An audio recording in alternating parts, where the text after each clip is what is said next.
ಬಹಳ ಮುಖ್ಯವಾಗಿ ತಡೆ ಬಿಡದಿ ಟೌನ್ಶಿಪ್ ವಿರೋಧಿಸಿ ಬೃಹತ್ ಪಾದಯಾತ್ರೆಯನ್ನು ಹಮ್ಮಿಕೊಂಡಿದ್ರು ಜೆಡಿಎಸ್ನ ಈ ಪಾದಯಾತ್ರೆಗೆ ಕೌಂಟರ್ ಕೊಡುವಂತ ಕೆಲಸವನ್ನು ಕಾಂಗ್ರೆಸ್ ಕೂಡ ಮಾಡ್ತಾ ಬಂದಿದೆ ಮತ್ತು ಕಾಂಗ್ರೆಸ್ ಯಾವೆಲ್ಲ ಕಾರಣಕ್ಕಾಗಿ ನಾವು ಈ ಯೋಜನೆಯನ್ನು ಕೈಗೆತ್ತಿಕೊಳ್ತಿದ್ವಿ ಮತ್ತು ಈ ಯೋಜನೆಯ ಸಾಧಕ ಬಾಧಕಗಳ ಬಗ್ಗೆ ಈಗಾಗಲೇ ಒಂದು ಸಮಿತಿಯನ್ನು ಕೂಡ ರಚನೆ ಮಾಡಿದೆ. ಆ ಸಮಿತಿ ಜನರ ಅಹವಾಲುಗಳನ್ನು, ರೈತರ ಅಹವಾಲುಗಳನ್ನು ಸ್ವೀಕರಿಸುತ್ತೆ. ಅದರ ಮೂಲಕವಾಗಿ ತನ್ನ ವರದಿಯನ್ನು ರಾಜ್ಯ ಸರ್ಕಾರಕ್ಕೆ ಸಲ್ಲಿಕೆ ಮಾಡುತ್ತೆ. ಅದಾದ ನಂತರನೇ ಯಾರನ್ನೂ ಕೂಡ ಬಲವಂತವಾಗಿ ನಾವು ಜಮೀನನ್ನು ನಾವು ವಶಪಡಿಸಿಕೊಳ್ಳೋದಿಲ್ಲ ಅಂತೇಳಿ ಸರ್ಕಾರ ಅತ್ಯಂತ ಸ್ಪಷ್ಟವಾಗಿ ಹೇಳ್ತಾ ಇದೆ. ಹಾಗಿದ್ರೂ ಜೆಡಿಎಸ್ನವರು ಪಾದಯಾತ್ರೆಯನ್ನು ಕೈ ಬಿಡಲಿಲ್ಲ, ಅವರ ಹೋರಾಟವನ್ನು ಕೈ ಬಿಡಲಿಲ್ಲ. ಯಾಕಂದ್ರೆ ಇದು ಜೆಡಿಎಸ್ಗೆ ಸಿಕ್ಕಿರುವ ಒಂದು ಒಳ್ಳೆಯ ಅಸ್ತ್ರ. ಈ ಅಸ್ತ್ರವನ್ನು ಅವರು ಬಳಕೆ ಮಾಡ್ಕೊಳ್ಬೇಕು ಅಂತ ಹೇಳಿ ಹೊರಟಿದ್ದಾರೆ. ಅಂತಿಮವಾಗಿ ರಾಜಕೀಯ ಇದ್ದೇ ಇರುತ್ತೆ, ರಾಜಕೀಯದ ಲೆಕ್ಕಾಚಾರಗಳು ಇದ್ದೇ ಇದ್ದಾವೆ. ಇವತ್ತು ಹೇಗೆ ಈ ಹೋರಾಟ ನಡೀತು, ಯಾವ ಕಾರಣಕ್ಕೆ ತಡೆಯಲಾಯಿತು ಅನ್ನೋದನ್ನು ಈ ವರದಿಯಲ್ಲಿ ತೋರಿಸ್ತೀವಿ.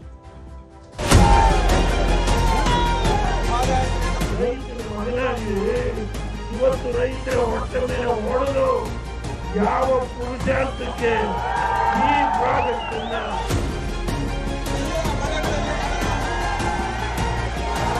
ಅದು ನಿಖಿಲ್ ಕುಮಾರಸ್ವಾಮಿ ಅವರ ಪಟ್ಟಾಭಿಷೇಕ ಮಾಡಕ್ಕೆ ನಿನ್ನೆ ಅಲ್ಲಿ ಬೈರಮಂಗಲದಲ್ಲಿ ಅವ್ರು ಚಾಲನೆ ಕೊಟ್ಟವ್ರೆ. ಇವತ್ತು ಅವ್ರ ತಾತ ದೇವೇಗೌಡರು ಇವತ್ತು ಇಲ್ಲಿ ಚಾಲನೆ ಕೊಟ್ಟವ್ರೆ. ಇದು ಎಸ್ ಡಿ ಕುಮಾರಸ್ವಾಮಿ ಅವರ ಕನಸಿನ ಕೂಸು.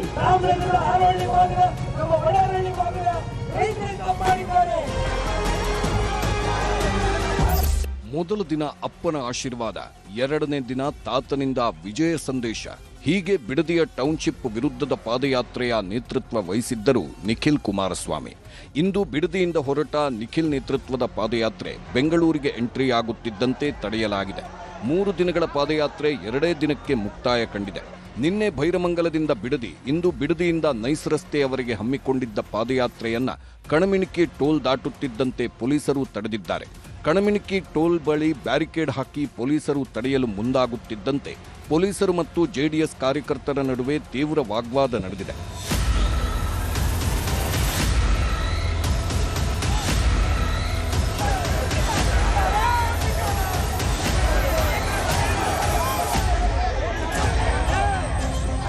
ಪೊಲೀಸರೊಂದಿಗಿನ ಘರ್ಷಣೆ ವೇಳೆ ಭಾರೀ ನೂಕಾಟವೇ ನಡೆಯಿತು. ಈ ವೇಳೆ ನಿಖಿಲ್ ಕುಮಾರಸ್ವಾಮಿ ಅವರನ್ನು ಜನ ತಳ್ಳಾಡಿದ್ದಾರೆ. ಮೊದಲೇ ನಿಗದಿಪಡಿಸಿದ್ದಂತೆ ನೈಸ್ ರಸ್ತೆವರೆಗಾದರೂ ಪಾದಯಾತ್ರೆಗೆ ಅವಕಾಶ ಕೊಡಿ ಎಂದು ಜೆಡಿಎಸ್ ಕಾರ್ಯಕರ್ತರು ಹಠ ಹಿಡಿದಾಗ ಬ್ಯಾರಿಕೇಡ್ ತೆಗೆದು ಕಳಿಸಿದ್ರು. ಆದರೆ ಅಲ್ಲಿಂದ ಕೇವಲ 500 ಮೀಟರ್ ಮುಂದೆ ಹೋಗುತ್ತಲೇ ತಡೆದ ಪೊಲೀಸರು ಬೆಂಗಳೂರು ಪ್ರವೇಶಕ್ಕೆ ಅವಕಾಶ ಕೊಡಲೇ ಇಲ್ಲ.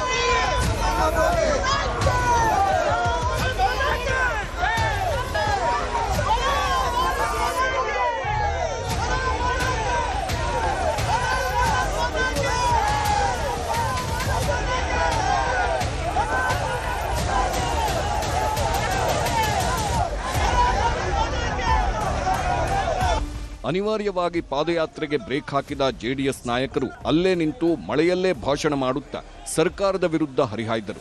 ಭ್ರಷ್ಟ ಕಾಂಗ್ರೆಸ್ ಸರ್ಕಾರದ ವಿರುದ್ಧ ಫ್ರೀಡಂ ಪಾರ್ಕ್ನಲ್ಲಿ ಇದೇ 18ರಂದು ಹೋರಾಟ ನಡೆಸುತ್ತೇವೆ, ಅಲ್ಲದೆ ಅಧಿವೇಶನದ ವೇಳೆ ಕಲಾಪದ ಒಳಗೂ ಹೊರಗೂ ಹೋರಾಟ ಮಾಡುವ ಎಚ್ಚರಿಕೆ ಕೊಟ್ಟರು. ಪೊಲೀಸರಿಗೂ ಗೊತ್ತಿದೆ, ಆದರೆ ಇವತ್ತು ರಾಜ್ಯ ಸರ್ಕಾರದ ಒತ್ತಡಗಳಿಗೆ ಪೊಲೀಸರು ಅಂತಿಮವಾಗಿ ಮಣಿಬೇಕಾಗಿದೆ. ನಮ್ಮನ್ನ ಫ್ರೀಡಂ ಪಾರ್ಕ್ ವರೆಗೂ ಹೋಗೋದಕ್ಕೆ ಬಿಡಲ್ಲ ಅಂತ ಅತ್ತಂಗಿಯರು ಏನ್ ಕೈ ಕಟ್ಟ ಹಾಕ್ಬಿಡ್ತೀನಿ ಅಂತಕ್ಕಂಥ ಭ್ರಮೆಯಲ್ಲಿ ರಾಜ್ಯ ಸರ್ಕಾರ ಇದ್ರೆ ಅದಕ್ಕೆ ತಕ್ಕ ಉತ್ತರ 18ನೇ ತಾರೀಕು ಫ್ರೀಡಂ ಪಾರ್ಕ್ ಅಲ್ಲಿ ತಾವೆಲ್ಲರೂ ಬರುವ ಮೂಲಕ ಸಹಸ್ರಾರು ಸಂಖ್ಯೆಯಲ್ಲಿ ಸರ್ಕಾರಕ್ಕೆ ಪ್ರಶ್ನೆಯನ್ನ ಕೇಳ್ತೇವೆ. ಅಂತಿಮವಾಗಿ ಎಲ್ಲರೂ ಕೂಡ ನಮ್ಮ ಶಾಸಕ ಮಿತ್ರರು, ಅದು ಕೌನ್ಸಿಲ್ ನಲ್ಲಿ ಇರ್ಬೋದು ಅಥವಾ ವಿಧಾನಸಭೆಯಲ್ಲಿರ್ಬೋದು, ಎರಡೂ ಕಡೆಯೂ ಕೂಡ ಈ ಒಂದು ವಿಚಾರವನ್ನ ಬಹಳ ಗಟ್ಟಿಯ ನಿಲುವಿಂದ ಸದನದಲ್ಲಿ ಪ್ರಸ್ತಾಪ ಮಾಡ್ತೇವೆ. ನಿಮ್ಮ ಧ್ವನಿಯಾಗಿ ನಿಮ್ಮ ಜೊತೆ ಸದಾಕಾಲ ಈ ಒಂದು ಹೋರಾಟದಲ್ಲಿ ಇರುತ್ತೆ ಅಂತಕ್ಕಂಥದ್ನ ಈ ಸಂದರ್ಭದಲ್ಲಿ ನಾನು ಸ್ಪಷ್ಟಪಡಿಸಲಿಕ್ಕೆ ಬಯಸ್ತೇನೆ. ಇದೇ ವೇದಿಕೆಯಲ್ಲಿದ್ದ ಜೆಡಿಎಸ್ ಯುವ ಶಾಸಕರಾದ ಶರಣಗೌಡ ಕಂದಕೂರು, ಜಿಡಿ ಹರೀಶ್ ಗೌಡ ಕೂಡ ಮಾತನಾಡಿ ಸರ್ಕಾರದ ವಿರುದ್ಧ ಅಧಿವೇಶನದಲ್ಲೇ ಲೆಕ್ಕ ಚುಕ್ತಾ ಮಾಡುತ್ತೇವೆ ಎಂದು.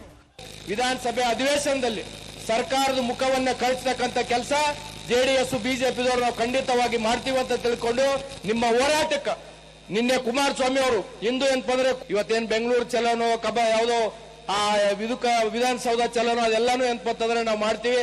ಪೊಲೀಸರು ನಮ್ಮನ್ನ ಹಿಡಿತಾರೋ ಹೊಡಿತಾರೋ ಪೊಲೀಸ್ ಸ್ಟೇಷನ್ಗೆ ಹಾಕ್ತಾರೋ ಅದಕ್ಕೆಲ್ಲ ನಾವು ರೆಡಿ ಇದ್ದೀವಿ. ಈ ರೈತರ ಹೋರಾಟ ಎಲ್ಲಿವರೆಗಿರ್ಬೇಕು ಎಲ್ಲಿವರೆಗಿರ್ಬೇಕು ಎಲ್ಲಿವರೆಗಿರ್ಬೇಕು ಎಲ್ಲಿವರೆಗಿರ್ಬೇಕು ಎಲ್ಲಿವರೆಗೆ ತಲುಪಬೇಕು ವಿಧಾನಸೌಧಕ್ಕೆ ತಲುಪೋದು ನಮ್ಮ ರೈತರ ಹೋರಾಟ ಅಂತ ಹೇಳಿಕೆ ಬಯಸ್ತೇನೆ.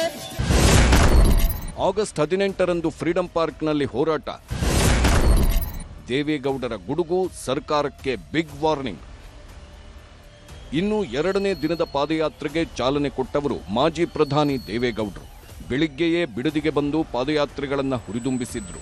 ರೈತರ ಜಮೀನು ಕಿತ್ತುಕೊಳ್ಳೋದಕ್ಕೆ ಬಿಡೋದಿಲ್ಲ, ಸರ್ಕಾರ ಕೂಡಲೇ ಯೋಜನೆ ಕೈಬಿಡಬೇಕು ಎಂದು ಎಚ್ಚರಿಕೆ ಕೊಟ್ಟರು. ಬಿಡದಿ ರೈತರಿಗೆ ನ್ಯಾಯ ಕೊಡಿಸುವ ಸಲುವಾಗಿ ನಾನು ಜೈಲಿಗೆ ಹೋಗೋದಕ್ಕೂ ರೆಡಿ ಎಂದ್ರು ಗೌಡರು. ಅವರಿಗೆ ದಯಮಾಡಿ 19 ತಾರೀಕು ಫ್ರೀಡಂ ಪಾರ್ಕಲ್ಲಿ ಒಂದು ದೊಡ್ಡ ಸಭೆಯನ್ನ ಏರ್ಪಾಡು ಮಾಡಲಾಗಿದೆ. ಯಾರೇ ಏನೇ ಮಾಡೋರು ನಿಮ್ಮನ್ನು ಅರೆಸ್ಟ್ ಮಾಡ್ತಿರುವಂತವರು ಜೈಲಿಗೆ ಹೋಗಲಿಕ್ಕೆ ಸಿದ್ಧ. ಆದ್ರೆ ಎಲ್ಲಿಯವರೆಗೆ ನೀವು ರೈತರ ಹೊಟ್ಟೆಯ ಮೇಲೆ ಹೊಡೆಯಲಿಕ್ಕೆ ಹೋಗ್ತಿರೋ ಅಲ್ಲಿಯವರೆಗೆ ಈ ರಾಜ್ಯದಲ್ಲಿ ಕುಮಾರಸ್ವಾಮಿ ಅವರ ನೇತೃತ್ವದಲ್ಲಿ. ಇನ್ನು ಬಿಡದಿ ಟೌನ್ಶಿಪ್ ಜೆಡಿಎಸ್ನ ಕೂಸು. ಕುಮಾರಸ್ವಾಮಿ ಕಂಡ ಕನಸನ್ನ ನಾವು ನನಸು ಮಾಡುತ್ತಿದ್ದೇವೆ ಎಂದು ಪದೇ ಪದೇ ಸಿಎಂ, ಬಾಲಕೃಷ್ಣ ಸೇರಿದಂತೆ ಬಹುತೇಕ ನಾಯಕರು ಹೇಳುತ್ತಲೇ ಇದ್ದರು. ಅದಕ್ಕೂ ದೇವೇಗೌಡರು ಟಾಂಗ್ ಕೊಟ್ರು. ಇದು ಎಚ್.ಡಿ. ಕುಮಾರಸ್ವಾಮಿ ಅವರ ಕನಸಿನ ಕೂಸು. ನಮ್ಮವ್ರ ಕಡೆ ಮುಂದುವರ್ಸ್ಕೊಂಡು ಬಂದಿರುವಂತದ್ದು ಅಷ್ಟೇ. 20 ವರ್ಷ ಯಾಕೆ ಸುಮ್ಮನೆ ಕೂತ್ರಿ ನೀವು? ಆ 20 ವರ್ಷನಾಗ ನಿಮ್ಗೆ ಅದನ್ನ ಕೈ ಬಿಟ್ಟಿದೀವಿ ಅಂತ ಕ್ಯಾಬಿನೆಟ್ ತಂದು ಆದೇಶ ಮಾಡಕ್ ಆಗ್ತಿರ್ಲಿಲ್ವಾ ನಮ್ಗೆ? ನೀವು 2 ವರ್ಷ ರಾಜ್ಯ ಆಡಿ ನಮಗೆ ಅಸಮಾಧಾನ ಇದೆ ಅಂತ ಇಲ್ಲ. ಯಾಕೆ ಅಸತ್ಯವನ್ನ ಹೇಳಿ ರೈತರ ಮನೆ ಹಾಳು ಮಾಡಲಿಕ್ಕೆ ಹೋಗಿದೆ? ಜೆಡಿಎಸ್ ಹೋರಾಟ, ಪಾದಯಾತ್ರೆಗೆ ಕೌಂಟರ್. ಸದನದಲ್ಲಿ ಉತ್ತರ ಕೊಡುವುದಕ್ಕೆ ತಯಾರಿ.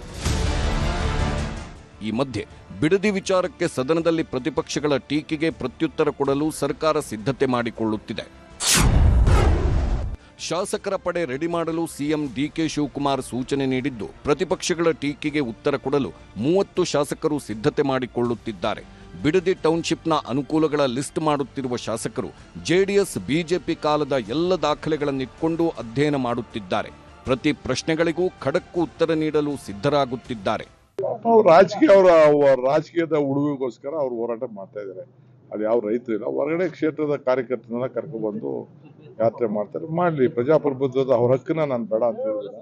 ನೀನು ಪಾದಯಾತ್ರೆ ಅಂತ ಯಾಕಂತೆ, ಮತ್ತೆ ಅದು ಪ್ರಾಯಶ್ಚಿತ ಯಾತ್ರೆ ಒಂದು. 2ನೇದು ಅದು ಪಟ್ಟಾಭಿಷೇಕ ಯಾತ್ರೆ. ಈ ಪ್ರಾಯಶ್ಚಿತ್ತದ ಕಡೆಗೆ ನಿಮ್ಮ ರಾಹುಲ್ ಗಾಂಧಿ ಅವರು ಪಾದಯಾತ್ರೆ ಮಾಡಿದ್ರಲ್ಲ, ಅದಕ್ಕೇನು ಹೇಳಬೇಕು? ನೀವು ಮೇಕೆದಾಟು ಪಾದಯಾತ್ರೆ ಮಾಡಿದ್ರಲ್ಲ, ಅದಕ್ಕೇನು ಹೇಳಬೇಕು? ಇದೆಲ್ಲದರ ಮಧ್ಯೆಯೇ ಜೆಡಿಎಸ್ ಪಾದಯಾತ್ರೆ ಬಗ್ಗೆ ಸಚಿವ ಮಧು ಬಂಗಾರಪ್ಪ ಜೊತೆ ಮಾತನಾಡುತ್ತಾ ವಿಜಯೇಂದ್ರ ಆಡಿದ ಮಾತುಗಳೂ ಸಹ ಇದೀಗ ಜೋರು ಸದ್ದು ಮಾಡುತ್ತಿವೆ.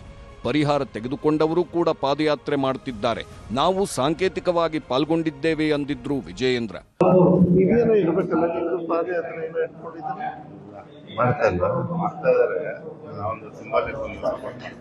ಅಷ್ಟೇ, ಬಟ್ ಏನೋ joining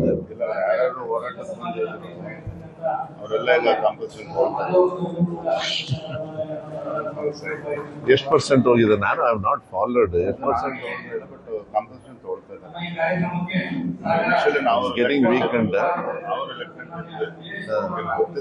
real estate. Viral video ಬಗ್ಗೆ ಸ್ಪಷ್ಟನೆ ಕೊಟ್ಟಿರುವ ವಿಜಯೇಂದ್ರ, ನಾನು ಹೇಳಿದ ಉದ್ದೇಶದ ಬಗ್ಗೆ ತಪ್ಪು ಅಭಿಪ್ರಾಯ ಮೂಡಿಸಲಾಗ್ತಿದೆ ಎಂದರು. ಸದನದಲ್ಲೂ ಬಿಡದಿ ವಿಚಾರ, 2ನೇ ಏರ್ಪೋರ್ಟ್ ವಿಚಾರ ಚರ್ಚೆ ಮಾಡ್ತೇವೆ ಎಂದರು. Bureau report, news 18.